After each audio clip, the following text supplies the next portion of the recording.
ಇನ್ನು ಶಿವಮೊಗ್ಗದಲ್ಲೂ ಕೂಡ ಜವರಾಯ ಅಟ್ಟಹಾಸವನ್ನ ಮೆರೆದಿದ್ದಾನೆ. ಪಾಪ 3 ಜನ ಬಲಿಯಾಗಿದ್ದಾರೆ ಅನ್ನೋದು ಗೊತ್ತಾಗ್ತಾ ಇರುವಂತ ಸಂಗತಿ.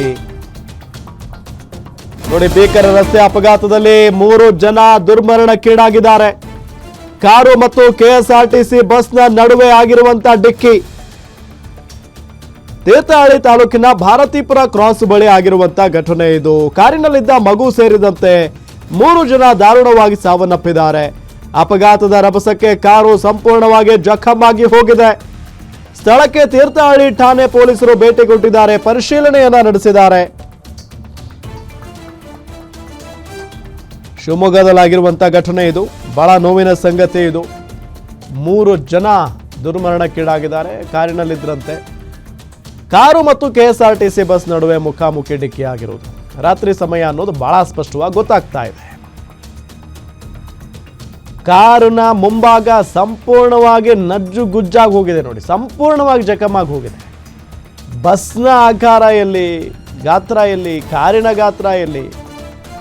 ಮುಖಾಮುಖಿ ಡಿಕ್ಕಿ ಆದಾಗ ಅತಿ ಹೆಚ್ಚು ಹಾನಿಯಾಗೋದು ಕಾರಿಗೆನೆ.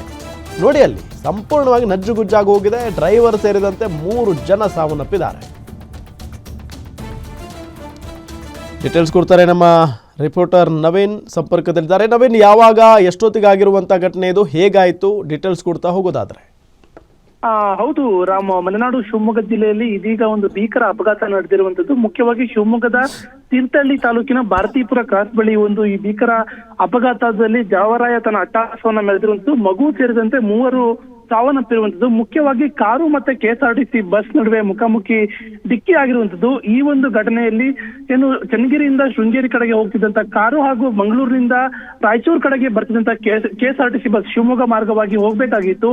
ಆ ಬಸ್ಸಿನ ನಡುವೆ ಅಪಘಾತ ಆಗಿರುವಂತದ್ದು. ಈ ಒಂದು ಅಪಘಾತದಲ್ಲಿ ಶೃಂಗೇರಿ ಮೂಲದ ಫಾತಿಮಾ ಮತ್ತೆ ರಿಯಾಜ್ ಅಹಮದ್ ಈಗ ಇಬ್ಬರ ಗುರುತು ಪತ್ತೆ ಆಗಿರುವಂತದ್ದು. ಈ ಇಬ್ಬರು ಕೂಡ ಅಂದ್ರೆ ಕಾರಿನ ಮುಂಭಾಗದ ಕಾರಿನ ಚಾಲಕ ಮತ್ತೆ ಅವರ ಪಕ್ಕದಲ್ಲಿ ಕೂತಿದಂತ ಏನು ಮಹಿಳೆ ಇಬ್ಬರು ಕೂಡ ಸಾವನ್ನಪ್ಪಿರುವಂತದ್ದು. ಜೊತೆಗೆ ಓರ್ವ ಮಗು ಕೂಡ ಸಾವನ್ನಪ್ಪಿರುವಂತದ್ದು. ಇನ್ನೊಂದು ಜೊತೆಗೆ ಕಾರ್ನಲ್ಲಿ 6 ಜನರು ಪ್ರಯಾಣ ಮಾಡ್ತಿದ್ರು. ಉಳಿದಂತ 3 ಕೂಡ ಗಂಭೀರ ಗಾಯ ಆಗಿರುವಂತದ್ದು. ಜೊತೆಗೆ ಬಸ್ನ ಮುಂಭಾಗ ಮತ್ತೆ ಕಾರು ಸಂಪೂರ್ಣವಾಗಿ ಜಖಂ ಆಗಿರುವಂತದ್ದು. ಆದ್ರೆ ಕೆಎಸ್ಆರ್ಟಿಸಿ ಬಸ್ ನಲ್ಲಿದ್ದ ಯಾರಿಗೂ ಕೂಡ ಅಷ್ಟಾಗಿ ಪೆಟ್ಟಾಗಿಲ್ಲ. ಆದ್ರೆ ಕಾರ್ನಲ್ಲಿದ್ದಂತ 3 ಸಾವನ್ನಪ್ಪಿದ್ರೆ ಇನ್ನು 3 ಗಂಭೀರವಾಗಿ ಗಾಯ ಆಗಿರುವಂತದ್ದು. ಈ ಒಂದು ಘಟನಾ ಸ್ಥಳಕ್ಕೆ ಈಗಾಗಲೇ ತೀರ್ಥಹಳ್ಳಿ ಠಾಣೆ ಪೊಲೀಸರು ಈಗಾಗಲೇ ಭೇಟಿಯನ್ನ ಕೊಟ್ಟಿರುವಂತದ್ದು. ಗಾಯಾಳುಗಳನ್ನ ತೀರ್ಥಹಳ್ಳಿ ತಾಲೂಕು ಆಸ್ಪತ್ರೆಗೆ ಶಿಫ್ಟ್ ಮಾಡೋ ಕೆಲಸವನ್ನ ಕೂಡ ಪೊಲೀಸರು ಮಾಡಿದ್ದಾರೆ. ಮುಖ್ಯವಾಗಿ ಅಲ್ಲಿ ಏನು ಅಪಘಾತದಿಂದಾಗಿ ಟ್ರಾಫಿಕ್ ಕೂಡ ಜಾಮ್ ಆಗಿತ್ತು, ಅದನ್ನ ತಿಳಿಗೊಳಿಸೋ ಕೆಲಸವನ್ನ ಈಗಾಗಲೇ ಪೊಲೀಸರು ಕೂಡ ಮಾಡಿರುವಂತದ್ದು. ಮುಖ್ಯವಾಗಿ ಜವರಾಯನ ಅಟ್ಟಹಾಸಕ್ಕೆ ಈಗಾಗಲೇ 3 ಕೂಡ ಸ್ಥಳದಲ್ಲೇ ಸಾವನ್ನಪ್ಪಿರುವಂತದ್ದು. ರಾಮ್, ಓಕೆ, ಥ್ಯಾಂಕ್ ಯು ತಮ್ಮೆಲ್ಲ ಮಾಹಿತಿಗಾಗಿ.